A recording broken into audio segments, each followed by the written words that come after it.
nous lever pour remettre le kit de ce matin entre les mains du Seigneur. Lui remettre aussi tous nos problèmes matériels, des cas de maladie et surtout les problèmes spirituels.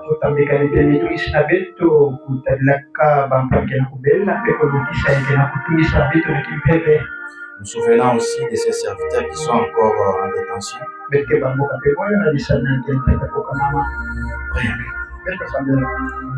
Créateur de cieux et de la terre, et tout-puissant. Après avoir chanté ces cantiques inspirés de l'Esprit Saint, nous avons ainsi prié au nom puissant et merveilleux de ton Fils, le Seigneur Yeshua HaMashiach. Amen. Nous lisons Genèse chapitre 1er, le verset 11 et 12. Genèse 1er, le verset 11 et 12.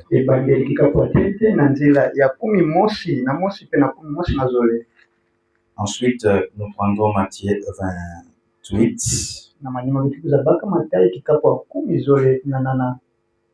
Et après que nous serons ainsi, nous allons terminer avec Éphésiens.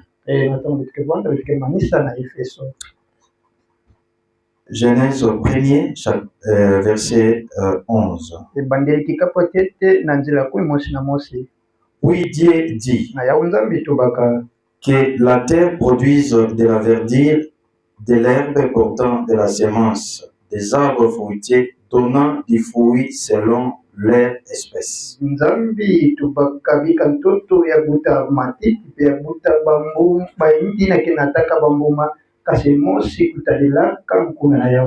Et ayant amené leur semence sur la terre.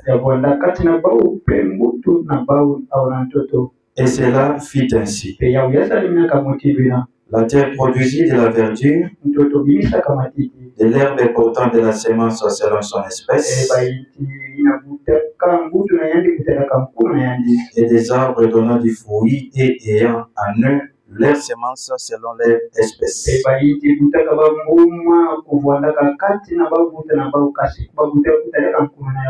Dieu vit que cela était bon. Matthieu chapitre 28. Commençons depuis le verset, je pense, 19.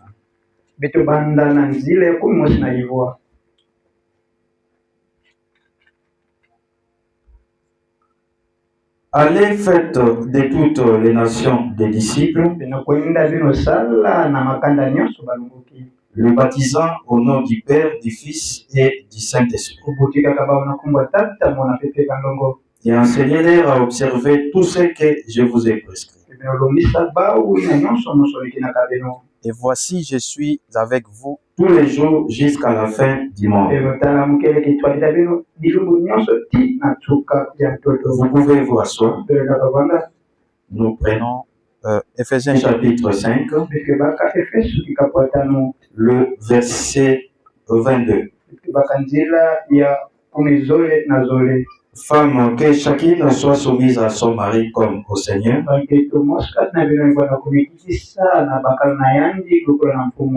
Car le mari est le chef de la femme, comme Christ est le chef de l'Église qui est son corps, et dont il est le sauveur.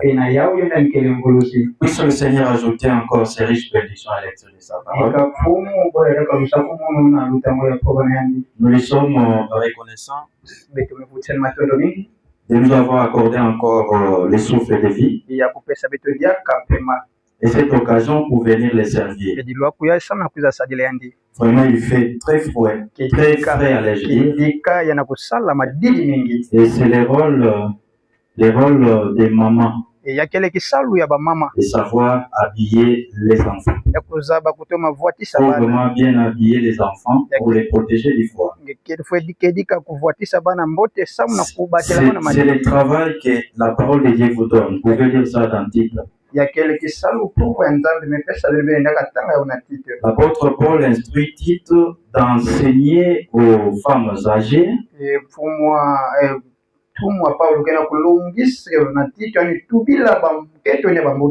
d'apprendre aux jeunes femmes mariées comment aimer leur mari. Parce qu'il y a des femmes qui ne savent pas aimer les maris. On doit leur apprendre, voilà comment on traite un mari. Non seulement les maris, mais comment aussi aimer les enfants. Et s'occuper, attacher aux soins domestiques. Donc c'est le travail que la parole de Dieu vous donne. Veillez sur les enfants. Ne vous contentez pas seulement d'avoir les enfants, mais il faut aussi assumer votre responsabilité en tant que tel. Parce que si vous ne les protégez pas bien, le froid peut leur donner la maladie. Et vous allez chercher vainement les diables ou les démons, alors que c'est votre négligence. Alors je disais qu'il fait vraiment très froid, mais c'est aussi bien. Nous savons qu'il ne va pas pleuvoir. Nous aurons à terminer tout notre service complètement. Nous continuons avec notre étude. Nous allons un tout petit peu avancer. Nous étions en train de voir la parole parler la sémence originelle. Nous avons vu la loi que le Seigneur a donnée, que nous venons de lire dans Genèse chapitre 1er, en disant que chaque sémence devait se reproduire selon son espèce. La reproduction n'est possible que lorsque cela se fait selon son espèce. Et Frère Branham a dit, tout ce que nous avons aujourd'hui sur terre sous sa forme originelle,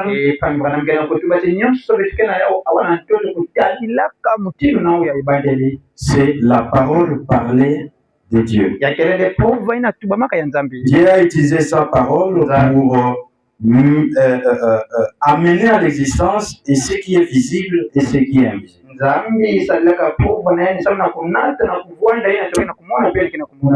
C'est comme ça que c'est la sémence du début ou originel. Et ce n'est que sa parole qui est cette sémence-là. Nous avons vu que pour Adam, qui est le premier Adam, lui n'avait pas eu vraiment cette possibilité-là. Parce que sa femme avait croisé des semences. Voilà pourquoi nous naissons dans la mort. Mais il y a le second Adam, le Seigneur Yeshua. Ça, c'est ce que nous pouvons lire noir sur blanc dans 1 Corinthiens chapitre 15. Parce qu'il y a des faux prédicateurs, soi-disant dans les messages, mais ils sont en train de combattre le message en question, en enseignant ce que le message n'enseigne pas. Ils sont en train d'inventer les choses. C'est ce que nous voyons tous ces jours dans les réseaux sociaux. Et ils disent que Frère Branham, c'est le troisième Adam. Avant d'aller plus loin, prenons d'abord ça aussi. Pour que vous puissiez vous rendre compte comment ces gens-là sont égarés. Et ils ont leurs ambassades ou leurs représentations. Même ici à Ila, il y en a.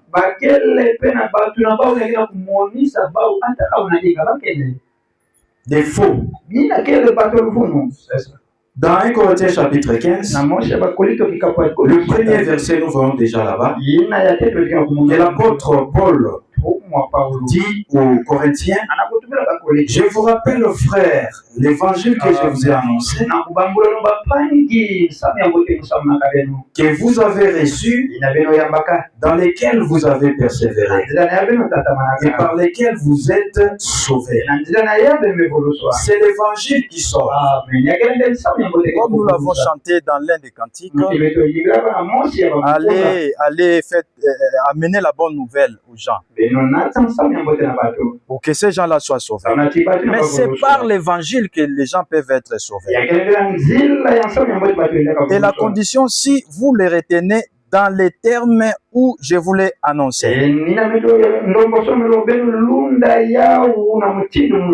Autrement, vous auriez crié en vain. Vous voyez, il y a des gens qui ont crié en vain. Mais nous ne voudrions pas croire en vain. Et dans les Saintes Écritures, ici, qu'est-ce que nous voyons? Parce que dans ces chapitres ici, il est parlé principalement de deux hommes. Les premiers ici, par lesquels la mort est venue, comme l'apôtre l'a dit ici. Voyons ça aussi, si on peut retrouver le passage en question. Voilà. Un instant. Bon. Prenons d'abord ces points ici sur lesquels j'allais parler. Lorsque je vais voir ça, on va revenir à ça. Alors, je disais qu'on parle de deux hommes ici. Il y a le premier Adam, comme nous pouvons le lire au verset 45. Là, il est dit, c'est pourquoi il est écrit les premiers hommes. Vous voyez les premiers hommes. Il est précisé Adam. Devint une âme vivante. Le dernier Adam est devenu un esprit vivifiant. Donc vous voyez qu'il y a ces deux ici. Les premiers et puis les derniers. Mais pourquoi les gens parlent du troisième Adam? Ce sont des séducteurs. Ces gens-là croient en vain que Frère Branham est le troisième Adam. Mais après, on n'a pas parlé du deuxième Adam pour qu'il y ait un troisième. Après le dernier, il n'y a plus rien. Quand le Seigneur Yeshua dit je suis le premier et le dernier, ça veut dire après lui, il n'y a plus rien. Si il était dit ici qu'il est le deuxième Adam, là c'est avec raison il pouvait parler d'un prétendu troisième Adam. Mais on a fermé, on a tout verrouillé ici pour qu'il n'y ait pas un troisième Adam. Alors, tous ceux-là qui enseignent que Frère Branham est le troisième Adam ou le quatrième Adam, ce sont des démons. Si vous voulez chercher le visage du diable, c'est lorsque ces gens-là parlent là. En eux, ils sont remplis du diable. Parce qu'ici, ils contredisent ouvertement la parole du Seigneur. Vous voyez? Alors, je disais que Yeshua, en tant que le dernier Adam, lui aussi devait se multiplier. C'est comme ça que nous avons lu dans Matthieu chapitre 28, où lui-même est en train de donner le mandat ou la commission à ses disciples, en leur disant allez dans le monde entier, faites de toutes les nations mes disciples, les baptisant au nom du Père, du Fils et du Saint-Esprit. Mais nous savons que d'après la révélation et parallèlement à Marc 16, il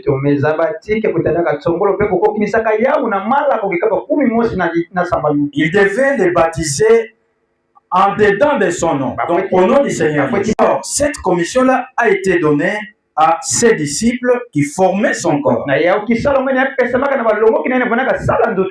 Comme nous l'avons lu dans Éphésiens et dans d'autres passages parallèles, vous pouvez les voir, que l'Église est le corps du Seigneur Yeshua, où lui-même est la tête. Son Église, il n'y en a qu'une. Il n'y en a pas 2 ou 3 ou 4 ou 5. Comme au jour de sa chair, son église, c'était seulement là où il y avait des Pierre, des Jacques et des Jean.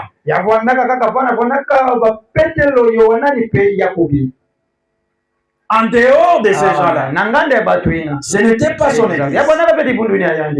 Ce n'était pas son corps. Alors que nous voyons dans la loi de la reproduction, d'après Genèse, où nous avons lu que chaque semence devait se reproduire selon son espèce. Mais vous devez savoir, mes frères, c'est ce que nous voulons voir, que la semence du Seigneur Yeshua ne peut venir que de son corps. Si vous ne rencontrez pas son corps, si vous n'entrez pas en contact avec son corps, il est impossible pour vous de recevoir sa semence. Je dis bien impossible. Et pour que vous puissiez vous rendre compte que vous êtes en face de son corps, comme nous l'avions dit, sa semence à lui, c'est sa parole. Si vous voyez un individu, même s'il s'autoproclame serviteur de Dieu, mais que de ces lèvres-là sont autre chose que la parole de Dieu, vous n'êtes pas en face du corps du Seigneur Yeshua. Non. Là, vous êtes en face du corps du diable. Le diable est plein dans cet homme. Si vous entendez des hommes, comme nous venons de le dire là, qui annoncent des choses qui ne sont pas dans la parole, qui distillent quelque chose qui n'est pas la semence de Dieu, mais ce sont des instruments de salut. Vous ne pouvez pas être sauvé, comme nous l'avons chanté là. Vous ne pouvez pas être sauvé en étant en contact avec ces individus. C'est impossible. C'est là qu'ils disent par exemple que le 7e sceau est révélé. Alors que lorsque l'on lit dans Apocalypse chapitre 8, à l'ouverture du 7e sceau, vous voyez que c'était ouvert. L'agneau a bel et bien ouvert le 7e sceau. Ce n'est pas le 7e sceau qui ouvre tous les sceaux. Comme ce démon-là le disait, quoi qu'il est mort.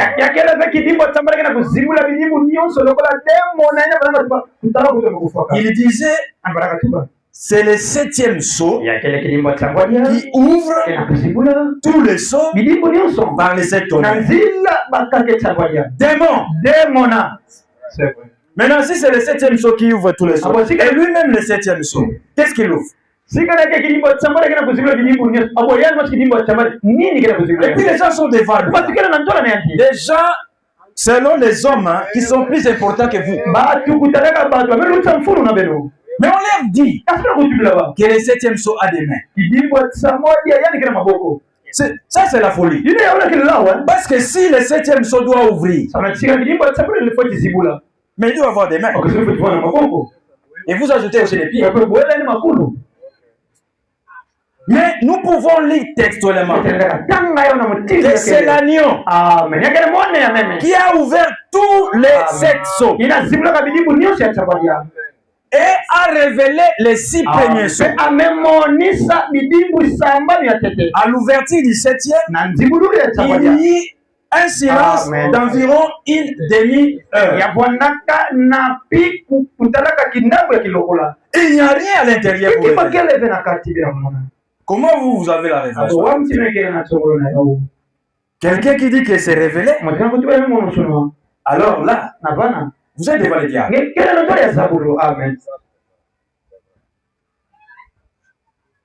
Et Frère Branham dit que le secret de ces sceaux-là est caché derrière les 7 voies de cet homme. Vous savez, concerne les 7 voies de cet homme, l'apôtre Jean, après les avoir entendus, il les avait entendus seuls.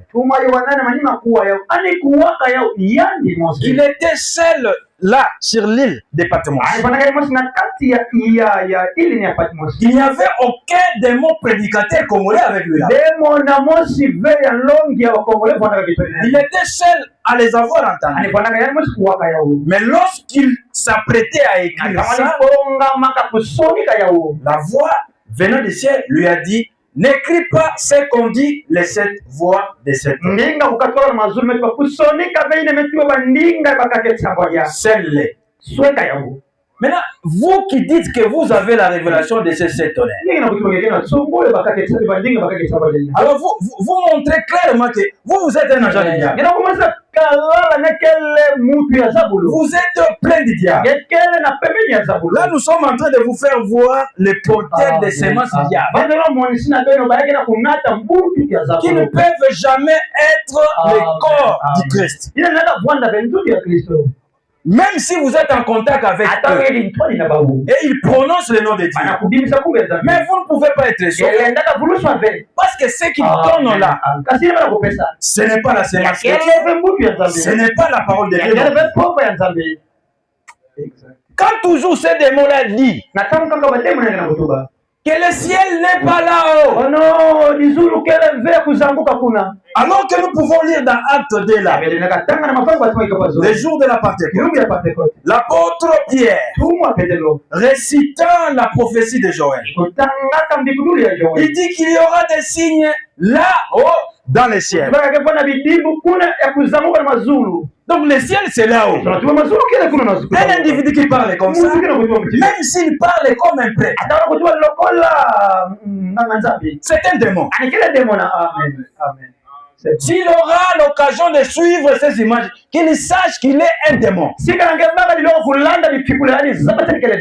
ses adeptes auront l'occasion de suivre ça,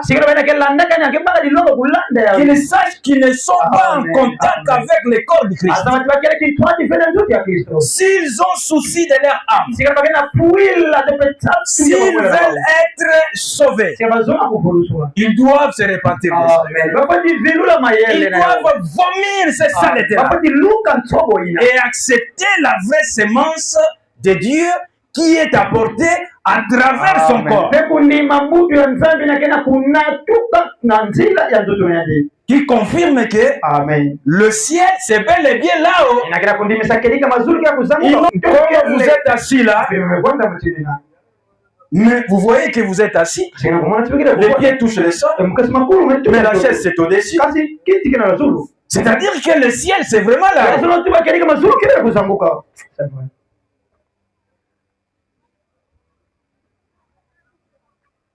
Et quand ils disent que la polygamie c'est la drogue de Satan, c'est la vie impure. Mais frère, si vous n'avez pas encore vu le diable en personne, si vous n'avez pas encore vu le corps du diable, mais c'est bel et bien ce monsieur-là qui parle comme ça. Parce que lorsque nous lisons dans la Bible, nous voyons là, clairement, là où Dieu lui-même, ayant ses 2 pieds sur la montagne de Sinaï, après avoir donné les 10 commandements, Exode 21, il poursuit en disant, s'il ajoute encore une autre fois. Ce n'était pas le diable qui parlait, qui par l'intermédiaire des prophètes Moshe a même maudit. Dans Deutéronome 23 et 27. Un enfant qui aurait l'audace de prendre l'une des épouses de son père. Il protège lui-même, il protège les droits divins qu'il a donné à l'homme. Vous voulez parler des droits de l'homme? Mais référez-vous au Créateur. Le Créateur qui a créé l'homme et la femme. Il a donné et les droits et les devoirs et à l'homme et à la femme. Pour l'homme, le fait d'avoir plusieurs femmes, ainsi dit la Bible, le verset que je viens de vous donner là, le chapitre là que je viens de vous donner, Deutéronome 23 et 27, ainsi dit Dieu là, c'est le droit divin. Il dit que chacun ou cet enfant-là qui prend l'une des épouses de son père, il porte ainsi atteinte au droit de son père. Lui, Elohim reconnaît que c'est le droit qu'il a donné à sa créature. Vous qui êtes-vous pour vous y opposer? Et ces droits-là, ce n'est pas seulement en RDC. Lui, le Créateur a donné ça à l'homme, sa créature, sur toute la surface de la terre.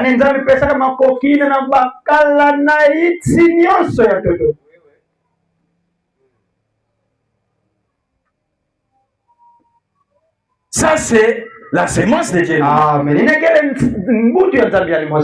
Et par révélation, nous comprenons que l'homme peut se remarier.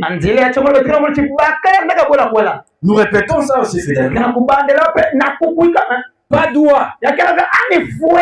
L'homme peut se remarier. Comme David. Comme Salomon. Comme la continuité de la Bible. Surtout ceux-là qui prétendent être dans les messages. Vous devez être les premiers à soutenir ça. Mais vous vous comportez exactement même pire aussi que ceux-là qui n'ont pas encore connu le message.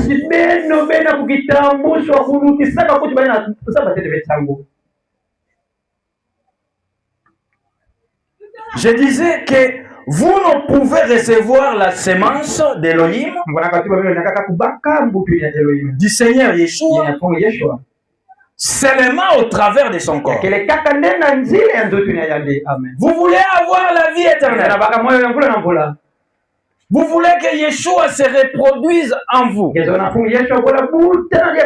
selon son espèce à lui. Mais recevez sa sémence. Mais pour la recevoir, soyez en contact avec son corps.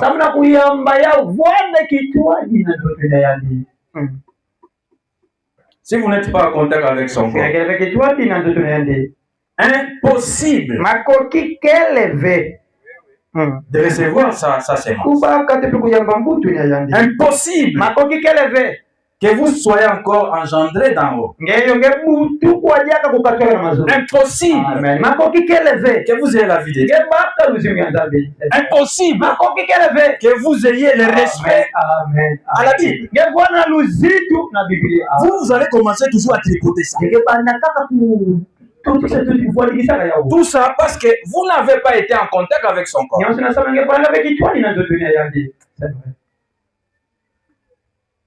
Ce que je dis là, c'est la Bible. Nous pouvons montrer ça noir sur blanc là. Frère Branham, c'est vraiment un enseignant.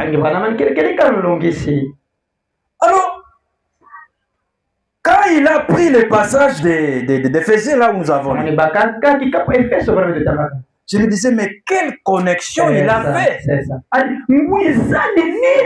C'est vrai. Avec Genèse chapitre 1er. Auparavant, je ne voyais pas vraiment ça. Je me disais, mais pourquoi il a pris ça? Tu cherchais, mais pourquoi? Puisque vous ne devez pas être comme des faux enseignants là. Des choses du monde là. Un exercice que lui-même ne saura pas résoudre. Nous avions un professeur comme ça. Lui-même cherche des solutions. Il donne ça comme devoir à domicile. Il donne ça comme interrogation. Mais si vous le supprenez, prof, résous ça toi-même. Tu vas échouer. Hein? Moi, je voulais comprendre ça moi-même.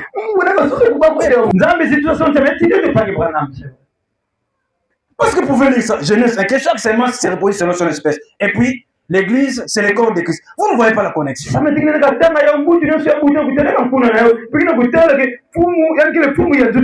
C'est-à-dire, sans le corps de Christ, sans son église, il ne peut pas se reproduire. Selon son espèce. Il ne peut pas. C'est vrai. Ça, c'est vrai. Et j'ai voulu ça aussi. Prenons Éphésiens toujours là où nous sommes. Chapitre 3. Le verset 10. On peut remonter au verset 7 pour avoir l'idée.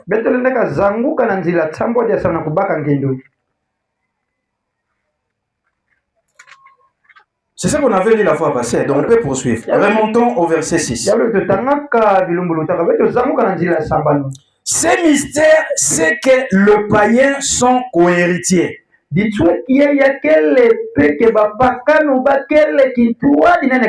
vous rappelez du nom de ces mystères?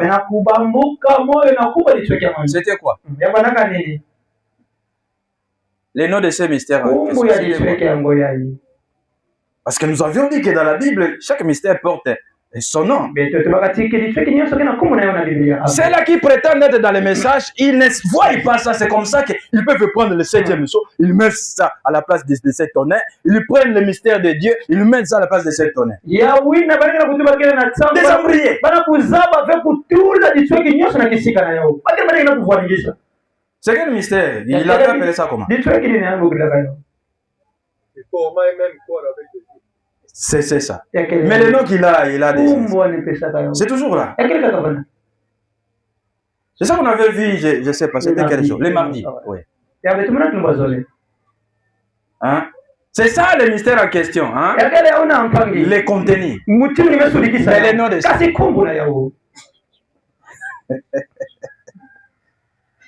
Il a appelé le mystère de Christ, non? C'est ça. Vous pouvez lire ça. Nous les lisons pour que vous voyez ça.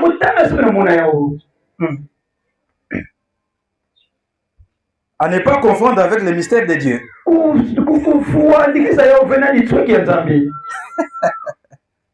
Hein? À ne pas confondre avec le mystère Babylone. À ne pas confondre. Là, je suis en train de vous citer le mystère. À ne pas confondre avec le mystère des mariages et divorce dans Matthieu, plutôt dans Éphésiens chapitre 5.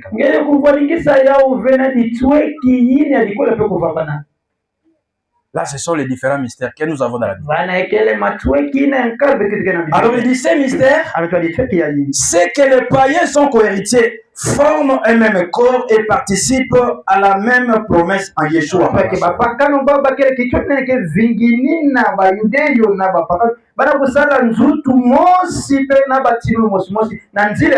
Par l'évangile. Donc j'ai été fait ministre selon les dons de la grâce de Dieu, qui m'a été accordé par l'efficacité de sa puissance.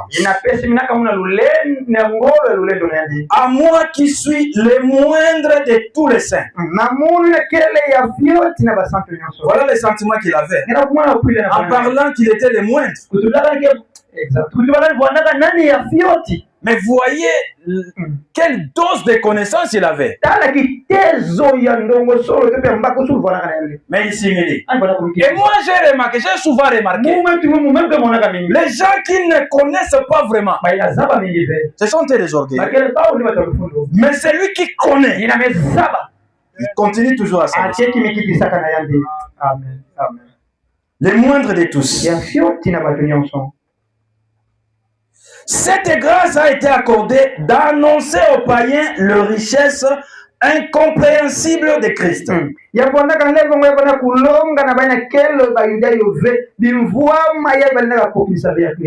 de mettre en lumière, suivez, hein? Je voulais vous montrer que vous ne pouvez pas recevoir la vie ni la semence de Dieu sans être d'abord en contact avec le corps de Christ. C'est pour ça que j'ai pris ça. Il dit, et de mettre en lumière les moyens de faire connaître le mystère caché de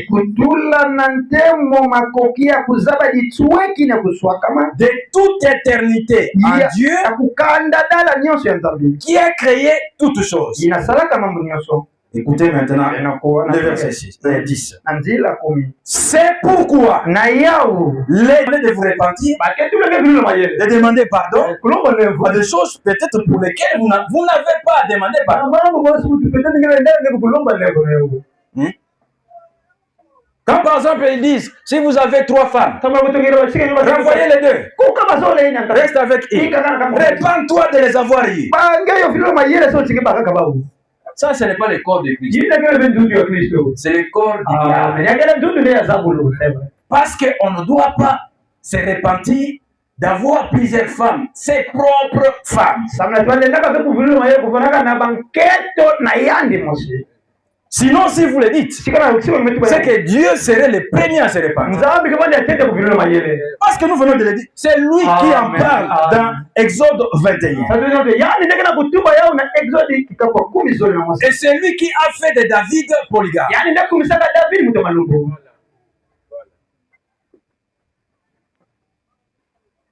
Mais c'est que les gens ont vraiment... C'est dont les gens ont vraiment besoin de se repentir. Mais c'est la prostitution. C'est l'adultère. Les adultères ont vraiment à se repentir. Les prostituées ont vraiment besoin de se repentir. Les fornicateurs, les impudiques, ils ont vraiment besoin de se repentir. Mais tout ça, ce n'est que l'église du Seigneur qui doit présenter cela.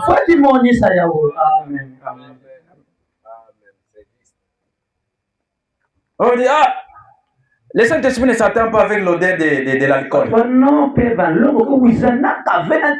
Et puis vous allez les surprendre en train de faire la Sainte Seine avec le vin. Ils ne savent pas que le vin contient un taux de l'alcool plus que c'est celui de bière.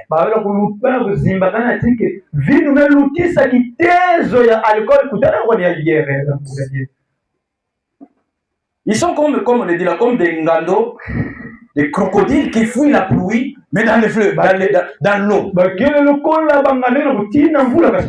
Tu as fui les 5,5% de la bière, de l'alcool. De l'alcool de la bière. 5,5% pour aller te vautrer, t'immerger dans les 14% de vin de villa.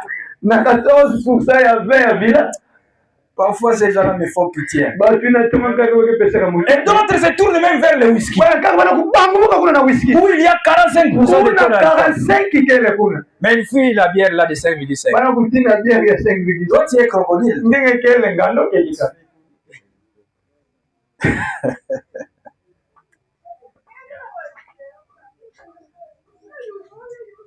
Ce que le Seigneur condamne, c'est des l'ivrognerie. Ce sont les ivrognes qui doivent se repentir de leur ivrognerie.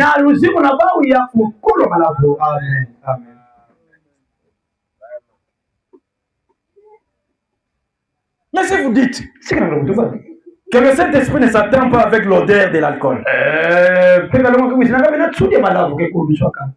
vous n'avez jamais lu ça. Que le Seigneur Yeshua, lui-même le Saint-Esprit, il buvait. Maintenant, vous, dans votre folie, vous voulez être plus saint. Plus que le Saint-Esprit en question. La sainteté que vous avez là, c'est du fabriqué. Ce n'est pas ça la vie de Dieu. Le Seigneur Yeshua buvait le vin. Vous avez besoin de références, lisez Luc 7. Et il a dit que ça réjouit même le cœur de Dieu. Mais toi, tu dis que ça ne s'attend pas avec le Saint-Esprit. Alors, abandonne la Bible. D'ailleurs, viens nous donner ça. Fabrique ton propre livre.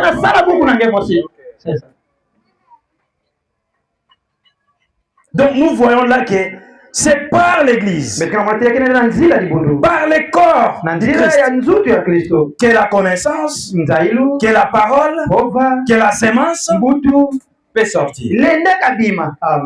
C'est ce que nous voulons dire.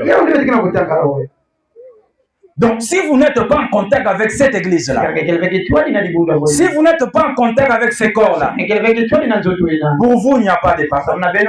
Pour vous, vous n'avez pas la possibilité de recevoir là.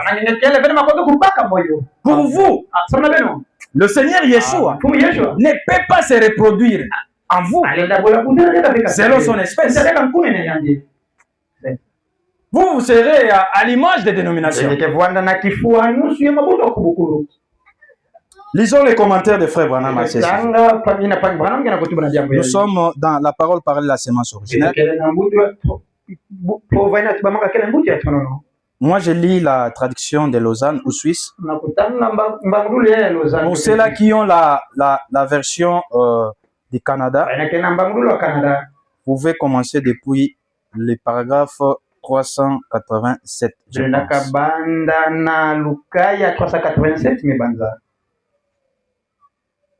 Dans la version Lausanne, c'est depuis la page 61.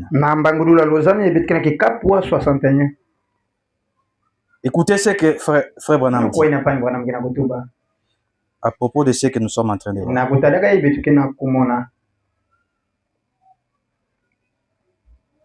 Il dit ceci.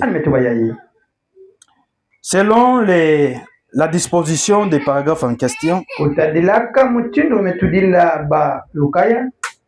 c'est l'avant-dernier paragraphe de cette page-là, 61.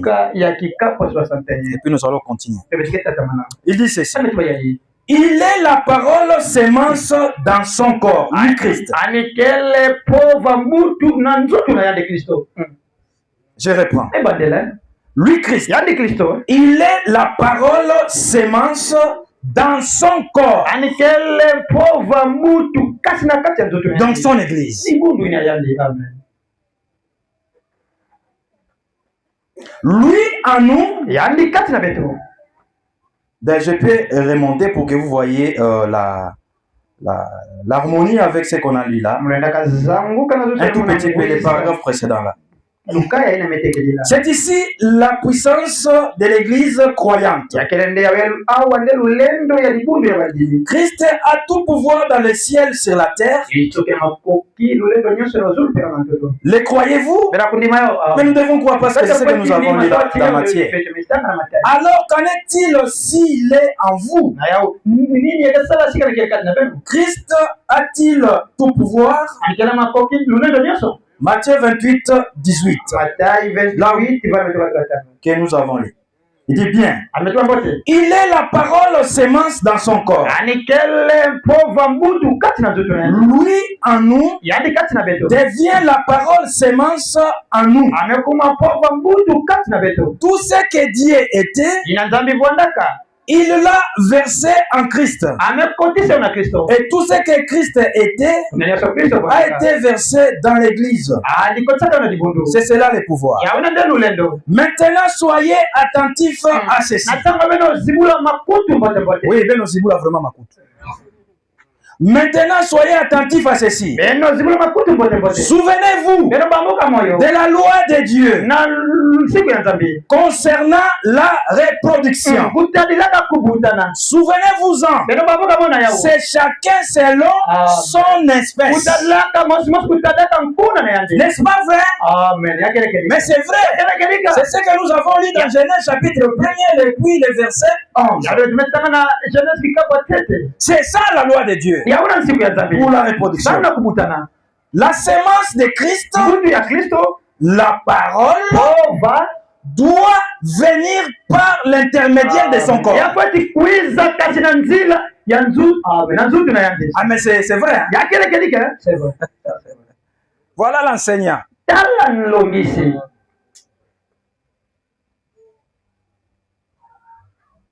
Non pas par l'intermédiaire d'une dénomination. Je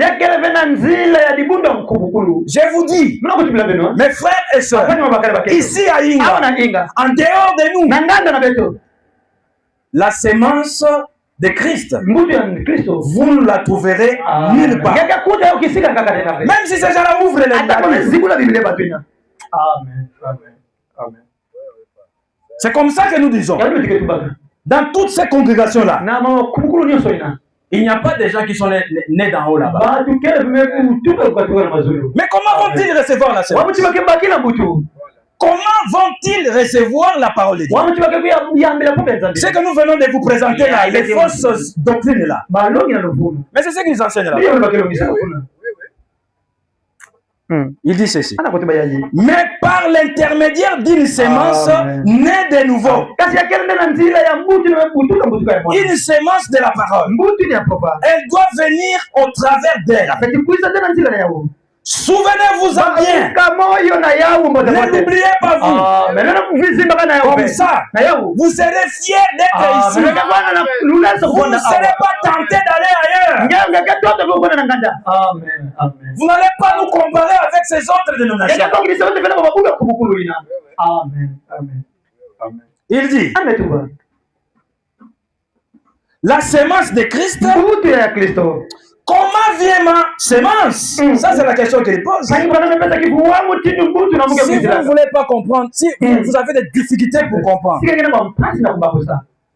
il pose la question. Comment vient sa sémence à lui, frère Branham? Il dit, par l'intermédiaire de mon corps. Comment vient la sémence d'un pommier? Par l'intermédiaire du corps là de ce pommier là. Une femme qui n'a jamais été en contact avec moi ne peut jamais recevoir ma sémence. Jamais. Même s'il va veiller du 1er janvier au 31 décembre. Il ne l'aura pas. Impossible. Il dit, la sémence vient par l'intermédiaire du corps et l'église et le corps de Christ. N'est-ce pas vrai? Oui, l'église de la Bible. Cette naissance, la nouvelle naissance, le produit lui-même. Lui, le Seigneur Yeshua, dans un corps. Son église et sa parole, afin que les gens puissent voir la confirmation.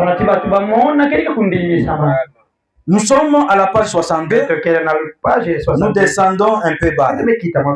C'est vers comment je pourrais dire, les quatre derniers paragraphes. Là où il parle de Philippe. Il dit ceci. Philippe était allé à Jérusalem à l'occasion de la fête de Pentecôte pour adorer. Mais est-ce que c'est correct ça? Il devait parler de qui ici? Très bien. C'est ça. Nous surveillons tout. Nous prenons ce qui concorde avec la Bible. Combien disent Amen à cela? Non. Nous ne disons pas. Parce que Amen veut dire ainsi soit-il. Nous ne sommes pas comme ces fous-là. Pesanga Amen à bien. C'est fou. Il est où?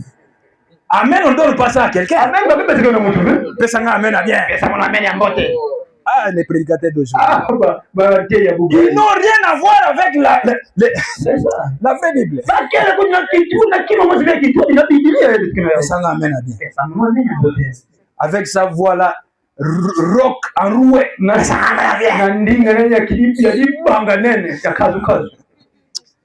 Ah, Seigneur. Il dit ceci. L'énigme, lui, était avec tous les docteurs en théologie et autres. Ah oui, hein?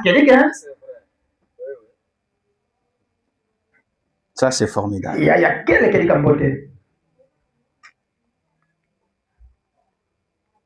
Mais, pourquoi n'a-t-il rien reçu là?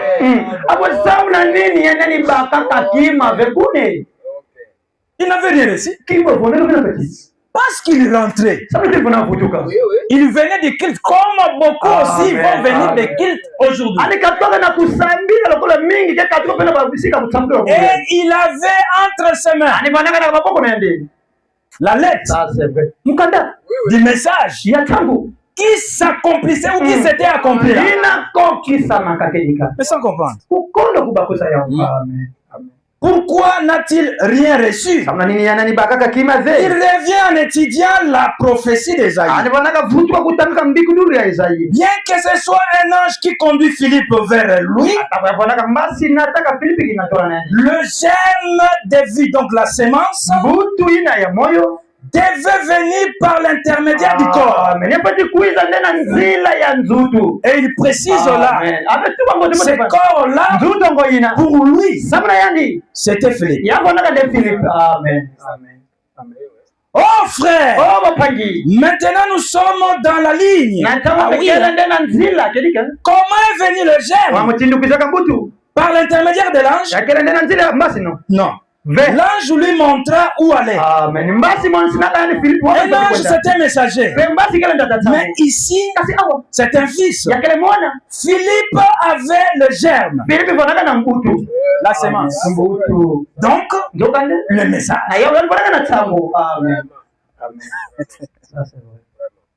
Philippe l'avait. La parole.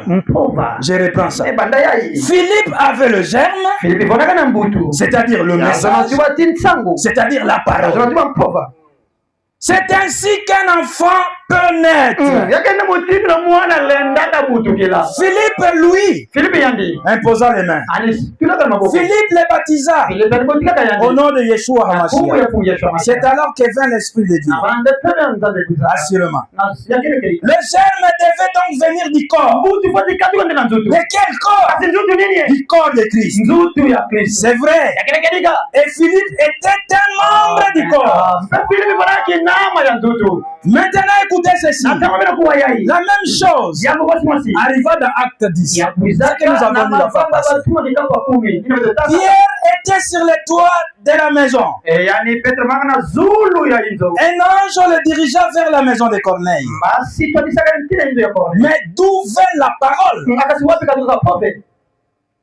Même Corneille en question. Il a reçu la visite de l'ange. Mais là, je n'étais pas le corps de Christ.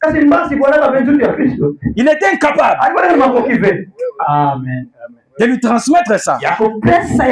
Parce que ce n'est pas sa mission. Nous avons lu dans Matthieu 28. La mission n'a été confiée que au corps, à l'église du Christ. Alléluia. Amen. Nous devons être fiers. Nous devons être reconnaissants envers Elohim d'avoir bien voulu manifester son amour envers nous. Amen. Et l'ange lui a demandé de faire appel à Pierre, le corps de Christ, qui était loin de lui, mais qui devait se déplacer jusque là où Corneille était, pour qu'il y rentre en contact, lui et sa famille, pour qu'il y rentre en contact avec ce corps-là, pour recevoir la sémence, pour qu'il naisse de nouveau. Il dit,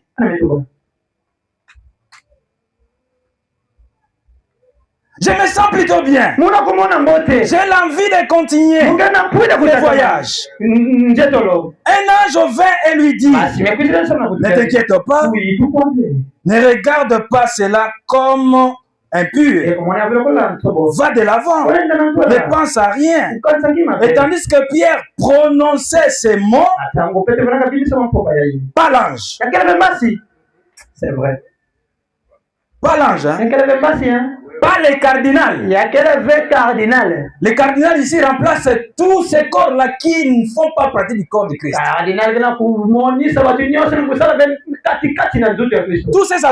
Tous ces archibishops soi-disant. Mais ils ne peuvent pas donner la sémence de Christ. Amen. Parce qu'ils ne font pas partie de son corps. Et tous ceux qui sont en contact avec eux, ils ne peuvent jamais recevoir la sémence de Christ. Ce n'était pas l'ange qui prononçait la parole devant Corneille. Ce n'était pas non plus les cardinaux. Tandis que Pierre prononçait ces paroles, que se passa-t-il? Il était le corps. C'est Pierre. Hein? Il avait la parole. La parole trouva prise. La parole a trouvé des places. Oh frère, l'ange dirigea, mais la vie vint par l'intermédiaire du corps de Christ. C'est une vision qui dirigea Paul, tandis qu'il était sur le chemin. Oui, hein? Lui d'ailleurs, Paul, il a raconté le Seigneur Yeshua lui-même. Alléluia! Mais lui, il a raconté là, c'était la tête. Ça, c'est vrai. Mais il a fallu pour lui, Paul, de rentrer en contact avec le corps, avec ces membres-là qui est destiné dans le corps pour faire ce travail. Même quand vous êtes en contact avec un corps, ce n'est pas n'importe quelle partie qui peut vous transmettre la séance. C'est la partie appropriée. Le Seigneur a obligé à Paul. Oui, tu vas rencontrer la tête. Oui, mais va. Amen. Te mettre en contact avec le corps. Là, on te dira tout ce que tu dois faire. Lui, Paul était dirigé par la vision. Quand il était sur le chemin de Damas. Mais Anania, c'était où avait la parole.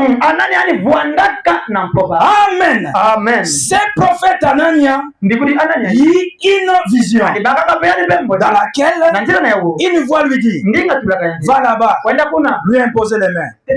Il dit, frère Saoul, pendant que tu venais ici, le Seigneur t'est apparu sur la route. Vous voyez, Il faut faire, c'est la différence aussi qu'on a faite hier. Il faut faire la différence entre l'apparition et le retour du Seigneur Yeshua.